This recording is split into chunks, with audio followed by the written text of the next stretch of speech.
Meus irmãos, esta noite a mensagem que nós ouviremos será fundamentada no texto de Isaías 53, versículos 10 ao 12. Isaías 53, versículo 10 ao 12. Peço que os irmãos abram.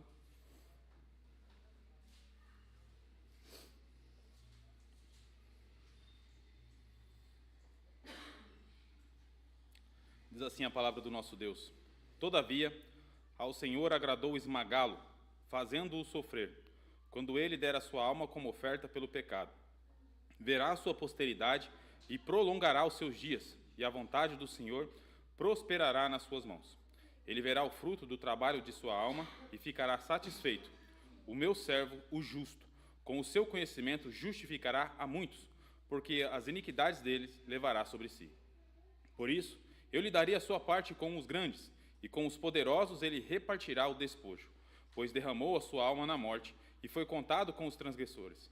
Contudo, levou sobre si o pecado de muitos, e pelos transgressores intercedeu. Vamos orar mais uma vez?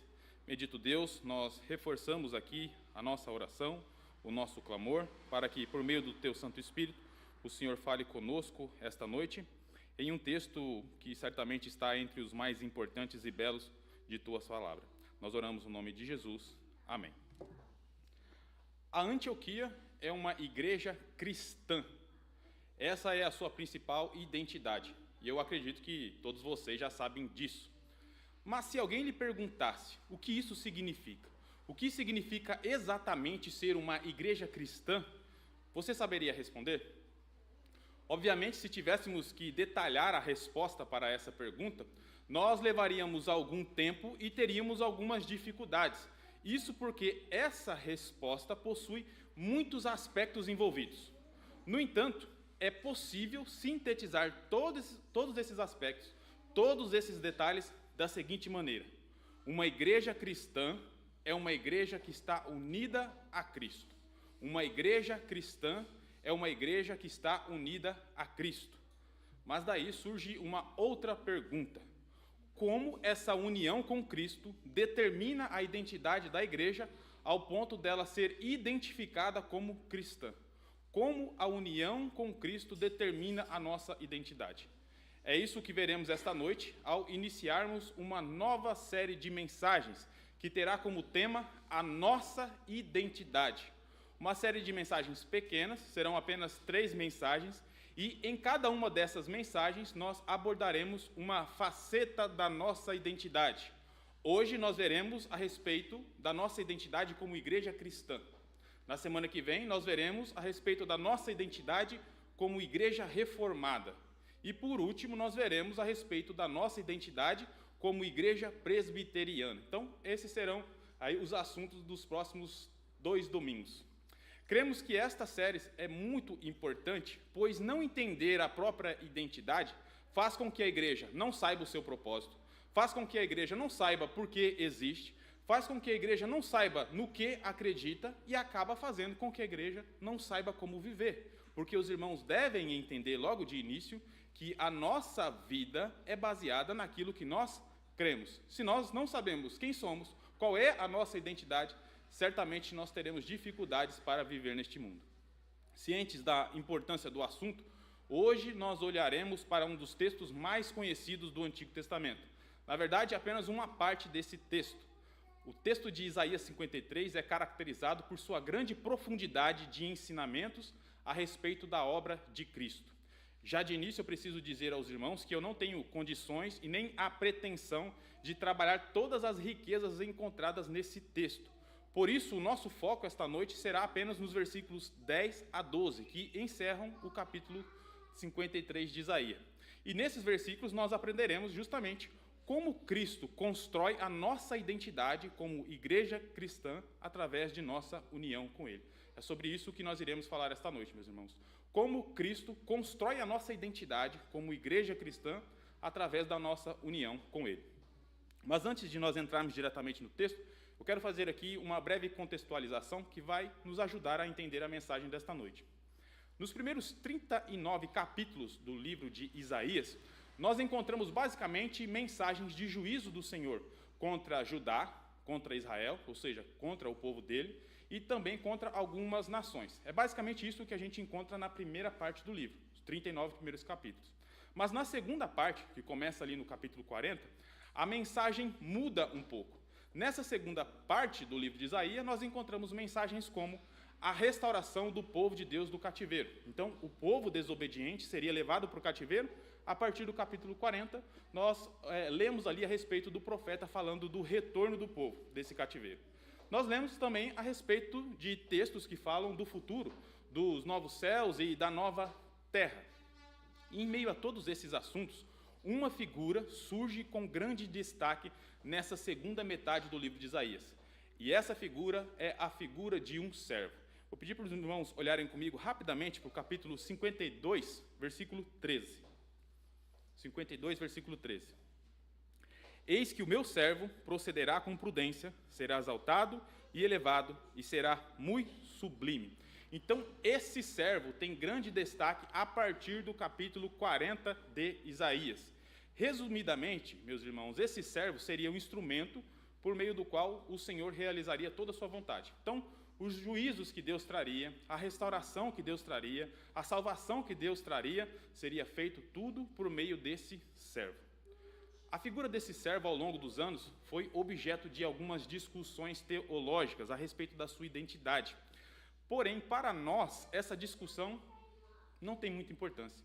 Isso porque o próprio Novo Testamento já identifica esse servo como sendo o nosso Senhor Jesus Cristo. Os irmãos devem se lembrar do texto de Atos 8, quando Filipe é enviado pelo Senhor a um etíope que estava lendo um texto da palavra de Deus. E sabe qual texto era? Isaías 53. E o etíope então pergunta para Filipe, de quem que o texto está falando? Sobre quem o profeta está falando? E a resposta de Filipe foi, o profeta está falando de Jesus Cristo. E como a nossa série não tem a intenção de fazer uma exposição no livro de Isaías, mas de falar sobre a nossa identidade como igreja cristã, nós já partiremos desse pressuposto, já partiremos dessa verdade que o Novo Testamento nos dá. O servo de Isaías 53 é o Senhor Jesus Cristo. Compreendendo então um pouco dessas questões contextuais, agora nós podemos então olhar para o texto de Isaías 53, versículos 10 a 12, e aprender como Jesus, o servo de Isaías 53, constitui ou constrói a nossa identidade como igreja cristã. Olhem comigo aí para o versículo 10, especificamente a primeira parte do versículo, que diz assim, todavia ao Senhor agradou esmagá-lo, fazendo-o sofrer, quando ele der a sua alma como oferta pelo pecado. Assim como ocorre com muitas outras denominações que se identificam como igreja cristã, a figura de uma cruz também está presente entre nós, está presente aqui no púlpito. Essa cruz nos remete imediatamente ao Calvário, à crucificação e à morte de Cristo. É isso que a cruz nos lembra. Entretanto, ter uma cruz, seja ela no púlpito, seja ela na frente da igreja, seja ela pendurada no pescoço, não nos torna necessariamente cristãos. Na verdade, nem mesmo falar apenas da cruz faz com que nós sejamos necessariamente cristãos. É preciso, primeiramente, ter um entendimento a respeito dessa cruz, e é preciso também entender como essa cruz faz sentido na nossa vida prática. Então, não basta apenas nós falarmos da cruz. É preciso entender o seu significado, o que ela representou, e entender também como ela afeta a nossa vida. E o versículo 10 nos ajuda com essas questões, porque ele revela duas verdades essenciais a respeito da cruz. Quais são essas verdades? Primeiro, a causa primária da cruz. Qual foi a causa primária da cruz? Isaías 53:10 responde. Segundo, qual foi o propósito da cruz? Isaías 53:10 também responde. E ao entendermos essas duas verdades, nós podemos então entender também o que elas representam para nós e como isso constrói a nossa identidade como igreja cristã. Comecemos então falando a respeito da causa primária da cruz. Ao longo do capítulo 53 de Isaías, nós encontramos uma linguagem que apresenta esse servo do Senhor sendo visto pelos homens. O que Isaías 53, nos versículos iniciais, começa a mostrar para nós é como os homens olhavam e tratavam esse servo. Olhem aí para o versículo 2. O profeta diz que esse servo, para os homens, não tinha boa aparência e nem formosura. Versículo 3. O profeta diz que esse servo do Senhor foi desprezado e rejeitado pelos homens. É assim que os homens viam esse servo e tratavam esse servo. Quando Isaías chega ao versículo 10, ele aponta para algo que está além do simples olhar e do simples tratamento do ser humano, do homem, a respeito do servo. Observem que o versículo começa com uma conjunção, adversativa aí, todavia. O que o profeta faz a partir do versículo 10, meus irmãos, é mudar o olhar. Ele passa a descrever a partir do versículo 10, não o olhar dos homens a respeito do servo, mas o olhar do próprio Deus a respeito do servo. Então entendam, até os primeiros versículos ele fala, é assim que os homens olham para esse servo. A partir do versículo 10 ele fala, agora eu vou mostrar para vocês como o próprio Deus, como o próprio Senhor olha para o seu servo. E nessa mudança de olhar, Isaías revela o que de fato era a causa primária de toda a humilhação, de todo o sofrimento que recaiu sobre esse servo. E a causa primária revelada pelo profeta é a vontade do próprio Deus. O profeta diz no começo do versículo 10, ao Senhor agradou esmagá-lo, ao Senhor agradou moer o seu servo.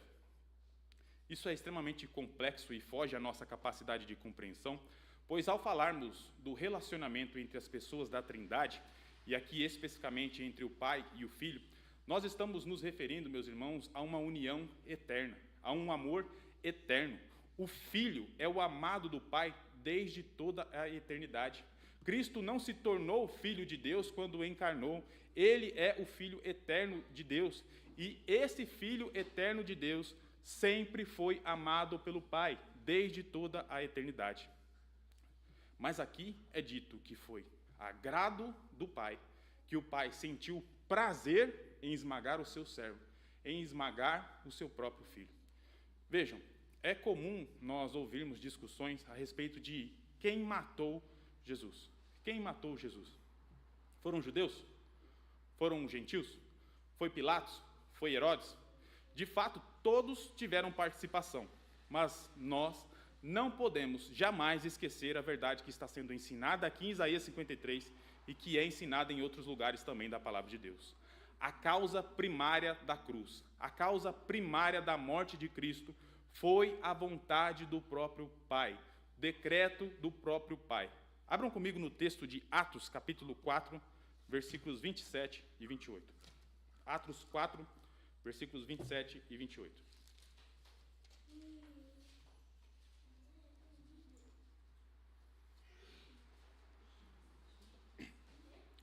Vejam aí o que é dito por Pedro. Porque, de fato, nesta cidade, Herodes e Pôncio Pilatos, com gentios e gente de Israel, se juntaram contra o teu santo servo Jesus, a quem ungiste. Então, quem se juntou contra Jesus, o servo? Herodes, Pilatos, os gentios e os judeus. Todos se juntaram contra Cristo. Mas olhem aí o versículo 28. Eles se juntaram para fazer o quê? Para fazerem tudo o que a tua mão e o teu propósito pré-determinaram. Eles se juntaram para cumprir a vontade de Deus, para cumprir o decreto de Deus. Meus irmãos, a morte de Cristo não foi um acidente, não foi um plano B, não foi causada pelas circunstâncias, não foi causada pela força do homem ou pela força de Satanás, ainda que essas coisas tenham sido utilizadas como instrumentos ou como meio, mas foi o desejo, o decreto do próprio Deus, do próprio Pai, fazer com que o seu filho fosse esmagado naquela cruz, fosse moído como um grão de trigo. E essa verdade precisa ser conhecida por nós. A igreja cristã não adora a um Deus fraco, que viu o seu filho sendo humilhado, crucificado e morto, sem poder fazer nada. A mesma zombaria feita no Calvário, por muitos que ali estavam, continua a ser feita nos dias de hoje, por aqueles que, pela cegueira espiritual e pelo endurecimento do coração, são ignorantes com relação à cruz de Cristo, desconhecendo essa verdade impressionante, que tudo estava no controle de Deus. Tudo o que estava acontecendo para que a vontade de Deus, o decreto de Deus, se cumprisse. Porém, a pergunta que certamente devemos fazer diante dessa verdade é: como o Pai pode ter se agradado em esmagar o seu próprio filho? Afinal, ele é o filho amado do Pai. Como o Pai, então, pode ter sentido prazer ao esmagar o seu filho naquela cruz? A continuidade do versículo 10 nos ajuda a entender o propósito desse decreto. O profeta diz, olhem aí, que a alma desse servo seria entregue como oferta pelo pecado. A alma ou a vida desse servo seria entregue como oferta pelo pecado. Nas leis dadas por Moisés, Israel aprendeu que, devido aos seus pecados, uma oferta pela culpa deveria ser apresentada ao Senhor. Esse tipo de oferta que nós encontramos em abundância no livro de Levítico, havia um propósito, o propósito de restituir a parte lesada. No caso, os danos foram causados pelo povo, por causa dos seus pecados, e a parte lesada era o próprio Deus. Foi Deus quem foi, entre aspas, lesado pelos pecados do povo. Agora, pensem comigo, se a parte lesada, que é Deus, possui valor infinito, poderiam ofertas de valor finito fazer uma restituição completa? Se Deus, a parte lesada, é de valor infinito, poderiam ofertas de valor finito fazer completa restituição a Deus? É claro que não. A oferta também deveria ser de valor infinito para que essa restituição realmente ocorresse. E de forma impressionante, Isaías está nos dizendo que a verdadeira oferta pelos pecados, pela culpa do povo, era a alma, a vida desse servo aqui de Isaías 53. Era a vida dele que seria oferecida como oferta de restituição, oferta pelos pecados cometidos. É interessante que o texto hebraico, ao dizer, quando ele der a sua alma como oferta pelo pecado, não permite que a gente identifique o sujeito com tanta facilidade. A gente não sabe se o texto está dizendo quando o Senhor der a vida do servo como oferta pelo pecado, ou se o próprio servo daria a sua vida como oferta pelo pecado. Aparentemente, a melhor opção é entender que o próprio servo é o sujeito aqui. Ou seja, é o próprio servo quem estava oferecendo a si mesmo como oferta pelo pecado. E isso estaria de acordo com o que o próprio servo, Jesus, disse em João 10:18. Vejam, ele disse assim: ninguém tira a minha vida. Pelo contrário, eu espontaneamente a dou. Eu tenho autoridade para entregá-la e também para reavê-la. Este mandado recebi de meu Pai. O próprio Jesus disse: ninguém toma a minha vida, eu espontaneamente a dou. Precisa ficar claro para nós, meus irmãos, que o decreto de Deus, o Pai, foi recebido e aceito pelo Filho. Nas palavras de um famoso teólogo, esse verso, versículo 10, indica que quando o servo entregou a sua vida, ele se apresentou como uma compensação ou restituição para Deus por causa dos danos cometidos pelo povo contra Deus. A vontade do Filho estava em harmonia com a vontade do Pai. Lá em Hebreus capítulo 12, versículo 2, é dito que Jesus, em troca da alegria futura, ou da alegria que estava proposta, suportou a cruz, sem se importar com as humilhações, sem se importar com a vergonha. Podemos dizer, então, que a alegria, o prazer que o Pai sentiu em Isaías 53:10, está em comum acordo com a alegria que o Filho sentiu lá em Hebreus capítulo 12. Portanto, esse prazer sentido aqui pelo Senhor não era o prazer de um tirano, de alguém que gosta de ver os outros sofrer, mas de alguém que sabia muito bem que algo grandioso viria como resultado dessa oferta oferecida pelo pecado. Aquele servo, meus irmãos, de acordo com o versículo 8 aí, finalzinho do versículo 8, seria oferecido como oferta pelos pecados de um povo, tá? De um povo. E o que isso tem a ver conosco? O que essa oferta pelos pecados tem a ver conosco? Qual é a relação da morte desse servo com a nossa identidade como igreja cristã? Meus irmãos, a morte de Cristo é o ápice daquilo que na teologia é chamado de estado da humilhação. Vejam, quando se estuda a respeito da obra de Cristo, costuma-se dividi-la em duas partes. Uma é chamada de estado de humilhação. E como vocês devem imaginar, O que é estudado nessa parte aqui são aquelas coisas que trouxeram humilhação a Cristo. Que tipo de coisa? A encarnação. O Deus eterno veio como homem, veio como servo. E isso foi uma humilhação para ele. Isso faz parte do estado de humilhação. A obediência de Cristo à lei, Cristo, o legislador absoluto, supremo, se colocou debaixo da lei. Veio para cumprir a lei. Isso também faz parte da sua humilhação. Os seus sofrimentos fazem parte da sua humilhação. Mas o ponto mais alto da humilhação de Cristo é justamente a sua morte. O ponto mais alto, o ápice do estado de humilhação desse servo foi a cruz, a sua morte.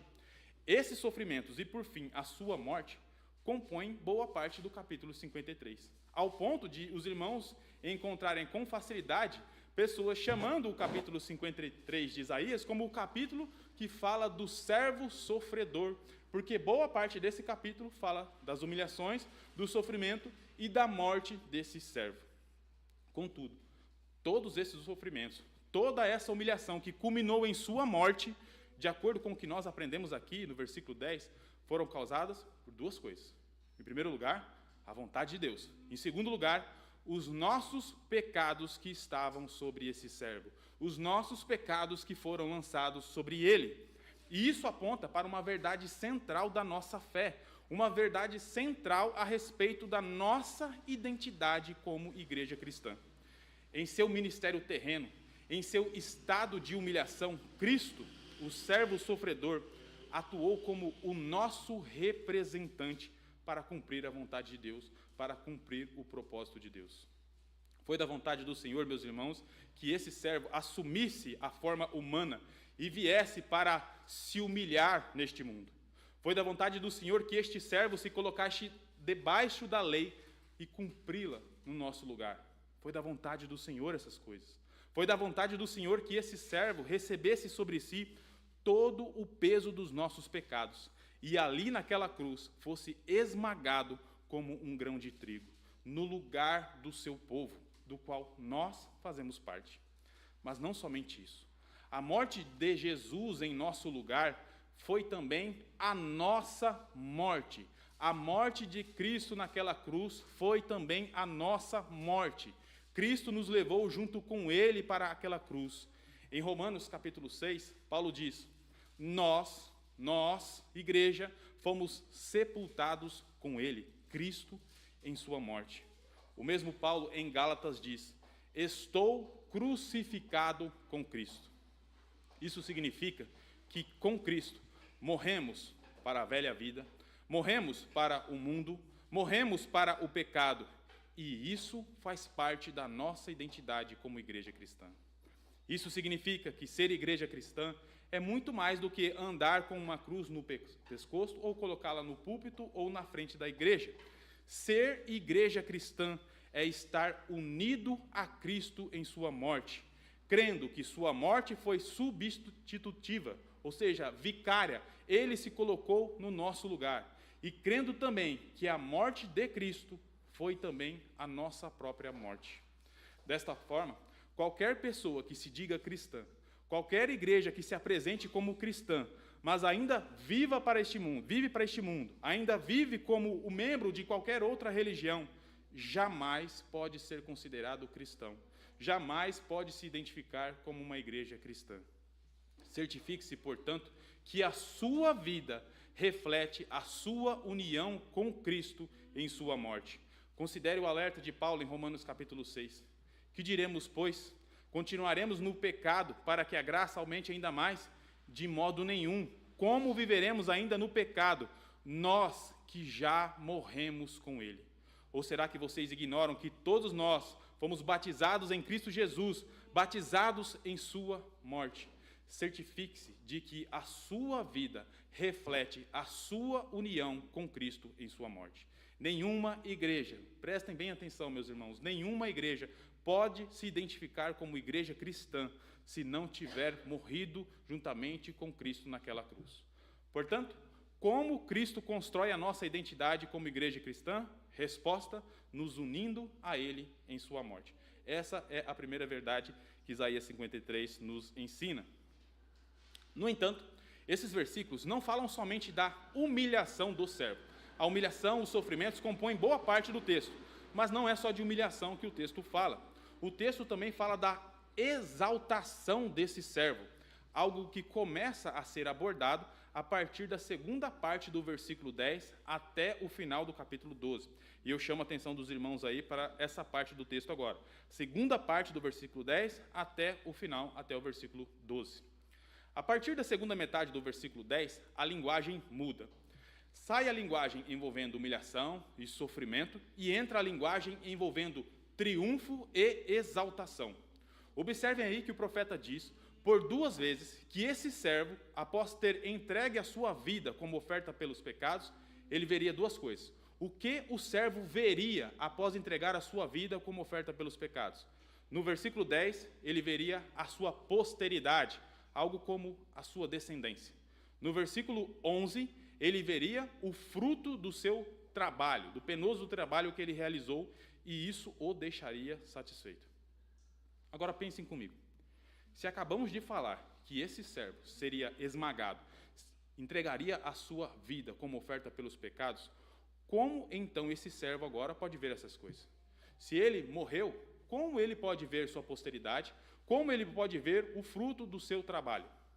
A resposta, ainda que não seja dada de forma tão explícita, é a de que esse servo venceria a morte, ou seja, ele ressuscitaria. E é fundamental que os irmãos entendam que a ressurreição de Cristo é a garantia, meus irmãos, de que Deus, o Pai, aceitou a obra do seu servo. A ressurreição de Cristo é a garantia de que aquela oferta pelos pecados foi aceita por Deus. Por meio da ressurreição, nós temos a certeza daquilo que é dito aí no final do versículo 10. A vontade do Senhor prosperou, a vontade do Senhor obteve sucesso, a vontade do Senhor alcançou o seu propósito. Como nós temos essa certeza? O servo ressuscitou, venceu a morte. Essa é a certeza de que o decreto de Deus obteve sucesso. E isso é muito interessante, e eu vou dizer o porquê. Acontece que na teologia, nós não falamos apenas do estado de humilhação. Eu disse a vocês que quando se estuda a obra de Cristo, divide-se em 2 partes. Um é o estado de humilhação, o outro é o estado de exaltação. E o que marca essa transição entre o estado de humilhação e o estado de exaltação é justamente a ressurreição de Cristo. A ressurreição é a primeira etapa do triunfo, da exaltação desse servo que foi esmagado. A pergunta 51 do nosso catecismo diz assim: qual é o estado de exaltação de Cristo? Ou poderíamos mudar aqui: como o estado de exaltação de Cristo começa ou é caracterizado? E a resposta é, em primeiro lugar, esse estado compreende a sua ressurreição. A ressurreição é a primeira etapa da exaltação do servo. E essa transição para a exaltação do servo também pode ser percebida na mudança de quem está falando no texto. Olhem aí para o versículo 11. Até aqui, quem está falando é o profeta. O profeta fala dos homens, como os homens olharam para esse servo, mas a partir do versículo 11, segunda parte, é o próprio Senhor quem está falando. Olhem aí o versículo 11. Ele diz: o meu servo. É o Senhor quem está dizendo. Esse aí é o meu servo. No versículo 12, ele diz: eu lhe darei. Então, há uma mudança aqui. O Senhor começa a falar em primeira pessoa a respeito do seu servo. E o que esse servo receberia após realizar o seu trabalho com perfeição. Então, vejam, foi dado um trabalho ao servo. Ele realizou esse trabalho com perfeição. E agora o Senhor vai falar o que esse servo vai receber por ter realizado o seu trabalho com perfeição. Agora, prestem atenção novamente. Aquilo que o Senhor diz a respeito do seu servo, agora naquilo que nós chamamos de estado de exaltação, também está ligado a cada um de nós. Aquilo que o Senhor vai falar a respeito do servo agora também nos afeta, também constrói a nossa identidade como igreja cristã. Então comecem a perceber aí que nós não estamos unidos a Cristo somente na sua humilhação, somente na sua morte, mas nós também estamos unidos a Cristo em sua exaltação. Vejamos então alguns aspectos dessa união com Cristo em sua exaltação. Em primeiro lugar, meus irmãos, Nós estamos unidos a Cristo em sua ressurreição. Nós estamos unidos a Cristo em sua ressurreição. Essa posteridade que o servo veria é uma referência àqueles que receberiam vida através desse servo. Então, quando o servo olha, após ter realizado o seu trabalho, e vê essa posteridade, o que ele vê ali é uma posteridade que recebeu vida dele mesmo. Diz o Novo Testamento que o mesmo Senhor, olhem só, o mesmo Senhor que se agradou em esmagar o seu servo, também o ressuscitou dentre os mortos. O mesmo Pai que esmagou o seu Filho na cruz, também o ressuscitou dentre os mortos. E juntamente com o Filho, juntamente com Cristo, sabe quem ele também ressuscitou? Cada um de nós. Cada um daqueles que pertencem ao seu povo. Diz o apóstolo Paulo em Efésios 2, 4, 5. Deus, sendo rico em misericórdia, por causa do grande amor com que nos amou, e estando nós mortos em nossos pecados, em nossas transgressões, Deus nos deu vida juntamente com Cristo. Pela graça vocês são salvos. Deus nos ressuscitou junto com Cristo. Nós que estávamos mortos em nossos delitos, em nossos pecados, recebemos vida através da ressurreição de Cristo. Vejam, meus irmãos, o Senhor que demonstrou toda a sua ira contra o pecado e contra os pecadores, ao esmagar o seu servo naquela cruz, também demonstrou, na mesma cruz, o seu amor e a sua misericórdia. Fazia parte do seu decreto que, após condenar os pecados do seu povo, naquela cruz, na pessoa do seu servo, ele nos ressuscitasse juntamente com aquele que tomou o nosso lugar. E Jesus, o servo, sabia muito bem disso. É por isso que ele suportou a cruz, é por isso que ele suportou a vergonha e toda aquela humilhação. Ele sabia da alegria que viria. Foi o próprio Jesus quem disse em João 12, 24, em verdade lhes digo, se o grão de trigo, ele mesmo, não cair na terra e não morrer, fica ele só. Mas se o grão de trigo cair na terra e for moído, for esmagado, se o grão de trigo morrer, sabe o que vai acontecer? Ele irá produzir frutos. O grão de trigo precisava ser esmagado para que desse frutos. Nós somos esses frutos. Nós que nascemos após o grão de trigo ter sido moído. Nós somos a posteridade que ele veria, aqueles que receberam uma nova vida por meio da ressurreição de Cristo. E eu quero marcar fortemente esse ponto, pedindo aos irmãos que abram comigo na segunda carta de Paulo aos Coríntios, capítulo 5, versículos 14 e 15. 2 Coríntios 5, 14 e 15.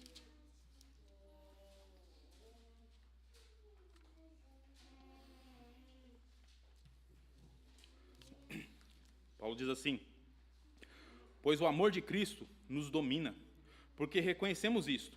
Um morreu por todos, logo todos morreram. Nós morremos com ele. Mas olha o versículo 15. E ele morreu por todos, para que os que vivem, os que ressuscitaram com ele, não vivam mais para si mesmos, mas para aquele que por eles morreu e ressuscitou.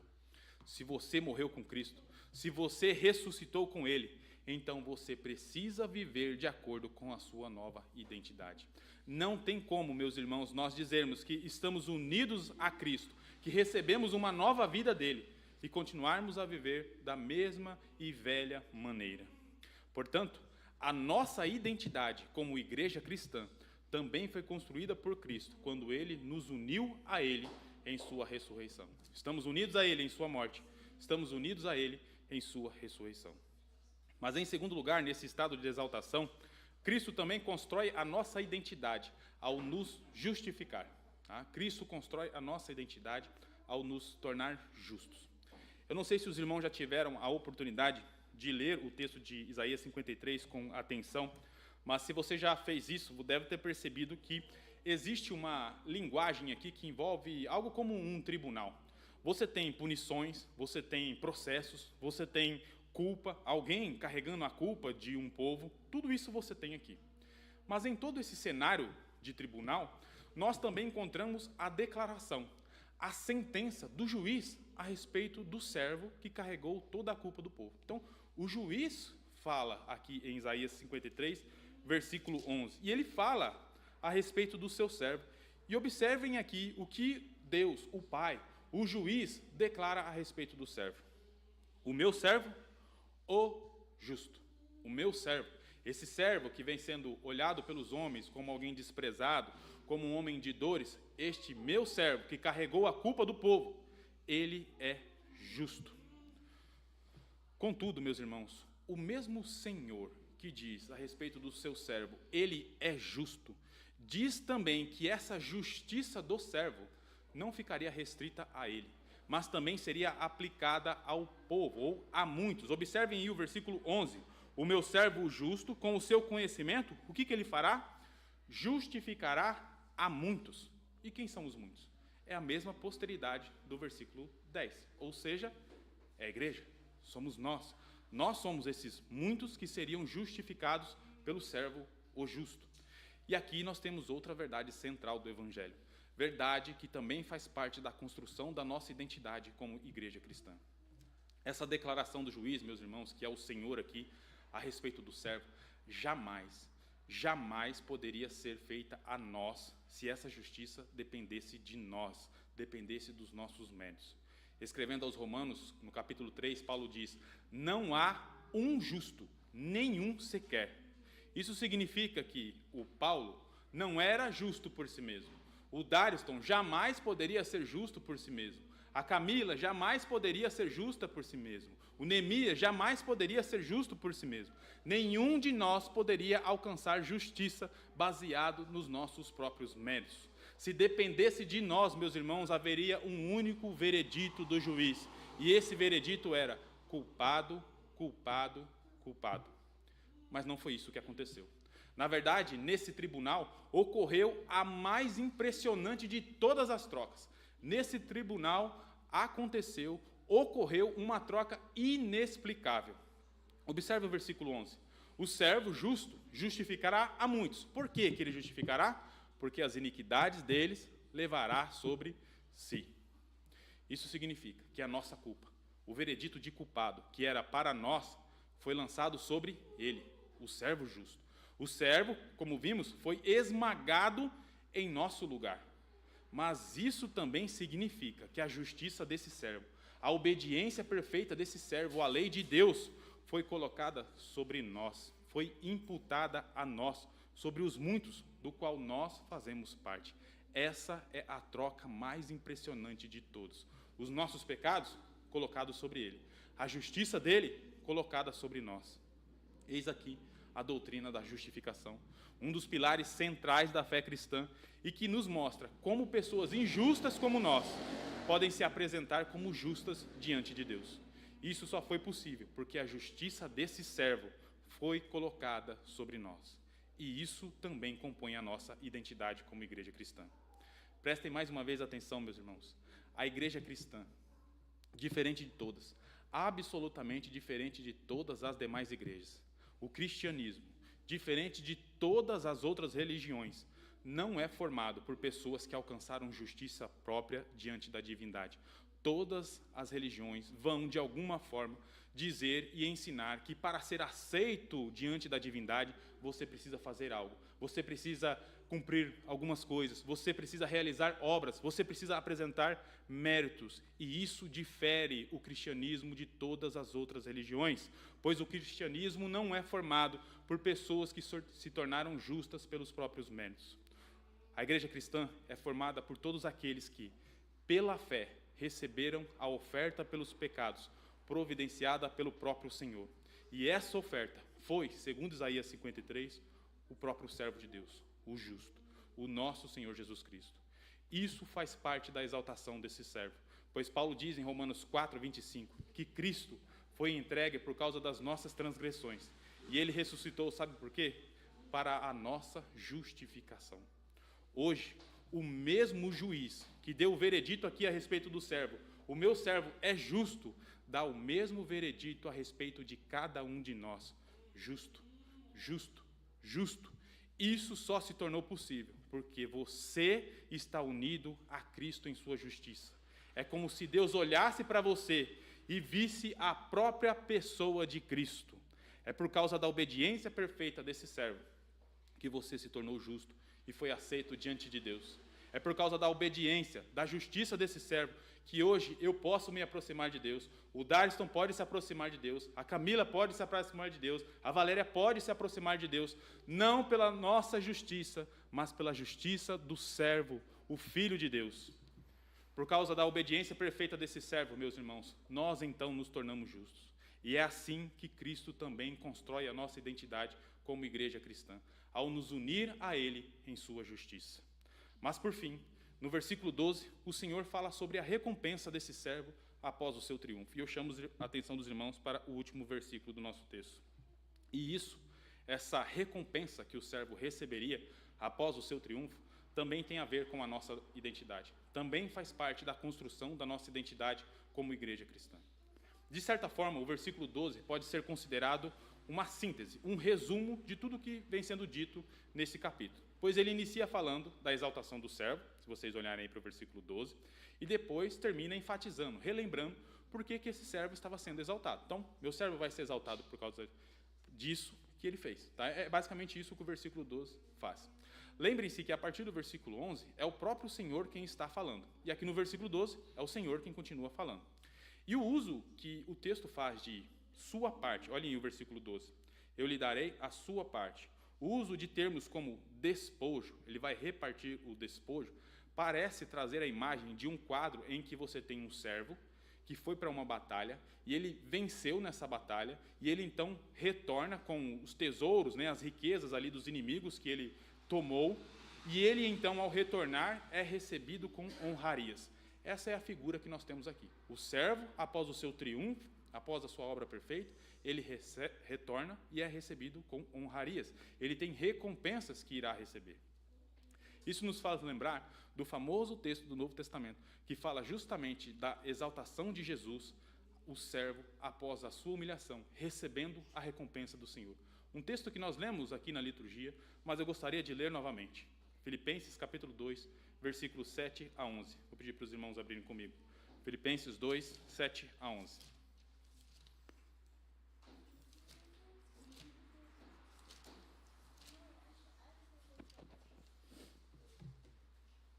Vamos ler a partir do versículo 7. Pelo contrário, ele se esvaziou, assumindo a forma de servo. Vejam aí a linguagem de humilhação do Senhor Jesus Cristo. Ele assumiu a forma de servo, tornando-se semelhante aos seres humanos e reconhecido em figura humana. Ele se humilhou, tornando-se obediente até a morte, e morte de cruz. Então, vejam, do versículo 7 ao versículo 8, você tem a humilhação de Cristo. Mas observem a transição que é feita a partir do versículo 9. Por isso, também Deus, o Senhor, o exaltou sobremaneira, e lhe deu o nome que está acima de todo nome, para que ao nome de Jesus se dobre todo o joelho, nos céus, na terra e debaixo da terra. E toda língua confesse que Jesus Cristo é o Senhor, para a glória de Deus Pai. Vejam, meus irmãos, a semelhança com o nosso texto de Isaías 53. Sai a humilhação vem sendo descrita, o servo, o Filho de Deus veio como servo, como figura humana, e nós passamos então a ver ali a exaltação desse servo. É a mesma transição que ocorre em Isaías 53, a partir do versículo 10. Aquele que é descrito como o servo sofredor, nos versículos iniciais de Isaías 53, é também o servo exaltado dos versículos finais. Jesus será exaltado pelo Pai, colocado acima de tudo e acima de todos. Isso faz parte do decreto de Deus. Isso faz parte da recompensa que o servo recebeu após cumprir perfeitamente a sua obra, o seu trabalho. E nessa exaltação, Jesus receberá como parte de sua recompensa, sabe quem? Aqueles por quem ele sofreu, aqueles por quem ele foi humilhado, aqueles por quem ele morreu e ressuscitou. O Senhor diz lá no versículo 12, eu vou dar a ele, ao meu servo, como sua parte, os muitos, ou seja, cada um de nós. Nós também somos a recompensa desse servo. Nós que somos a posteridade do versículo 10 e os justificados do versículo 11. Mas não somente isso, meus irmãos. Jesus compartilhará conosco todos os despojos conquistados por ele, todas as bênçãos, todas as riquezas que ele conquistou, ele irá compartilhar conosco.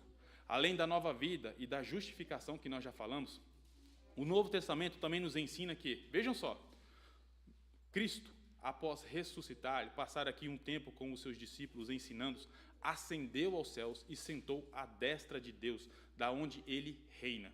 E Paulo, em Efésios capítulo 2, versículo 6, diz, sabe o quê? Que nós estamos já assentados com Cristo nas regiões celestiais. Nós estamos unidos a ele em sua exaltação. Nós somos herdeiros com Cristo, diz Paulo em Romanos capítulo 8, versículo 17. Aquilo que é dele também é nosso. Nós somos co-herdeiros com Cristo. Nós reinaremos com Cristo. Ele é o rei vencedor que já reina e reinará plenamente quando voltar. E nós reinaremos com ele, segundo Paulo na sua segunda carta a Timóteo, capítulo 2. Portanto, Cristo também constrói a nossa identidade, meus irmãos, como igreja cristã, ao nos unir a ele em sua vitória, concedendo-nos todas as bênçãos que ele conquistou. Lembrem-se, a vitória é dele, os méritos são dele. Ele merece ser exaltado, como nós cantamos aqui na primeira canção. O servo sofredor foi aquele que fez com que a vontade do Senhor alcançasse sucesso, prosperasse, alcançasse o seu objetivo. E o final do versículo 12 nos lembra como ele fez isso. Como que o servo fez a vontade do Senhor prosperar? Olha aí para o final do versículo 12. Ele fez isso, derramando sua alma na morte, sendo contado com os transgressores, levando os nossos pecados sobre si, intercedendo pelos transgressores. Então, é uma lembrança do que aquilo que os versículos iniciais já haviam dito. Ele está sendo exaltado por causa disso. Mas de forma inexplicável, esse servo, o justo, nos uniu a ele de tal forma que a nossa identidade está intimamente ligada a ele. A nossa identidade individual como cristão está unida a ele. A nossa identidade como igreja cristã está unida a ele. Nele nós morremos, nele nós ressuscitamos, nele nós somos justificados, nele nós seremos glorificados. Eu disse aos irmãos no início que Isaías 53 é de uma riqueza muito profunda e que eu não teria a pretensão nem as condições para exaurir essa riqueza. Mas eu espero que essas verdades tenham sido compreendidas pelos irmãos e que todos saiam daqui esta noite capacitados a responder à pergunta a respeito da nossa identidade. Nós somos uma igreja cristã. E por que nós somos uma igreja cristã? Nós somos cristãos porque estamos unidos a Cristo. O servo sofredor de Isaías 53, mas também o servo exaltado de Isaías 53. Quanto a você que talvez esteja nos assistindo essa noite, saiba que a menos que você receba esse servo como oferta pelos seus pecados, a menos que você morra com ele e ressuscite com ele, e pela fé receba a justiça dele, no final, é você quem será esmagado por toda a eternidade. O mundo que hoje revela publicamente, no maior evento esportivo do mundo, todo o seu ódio contra esse povo, esse mundo é o mesmo que diante desse servo, quando ele voltar, irá pedir para que os montes caiam sobre si, pois não poderão suportar a ira desse que não virá mais como um servo sofredor, para ser zombado, para ser humilhado, não virá mais como um cordeiro rumo ao matadouro, que é a linguagem de Isaías 53. Ele não virá mais como um servo sofredor, meus irmãos, mas virá como um rei glorioso, pronto para esmagar todos os seus inimigos.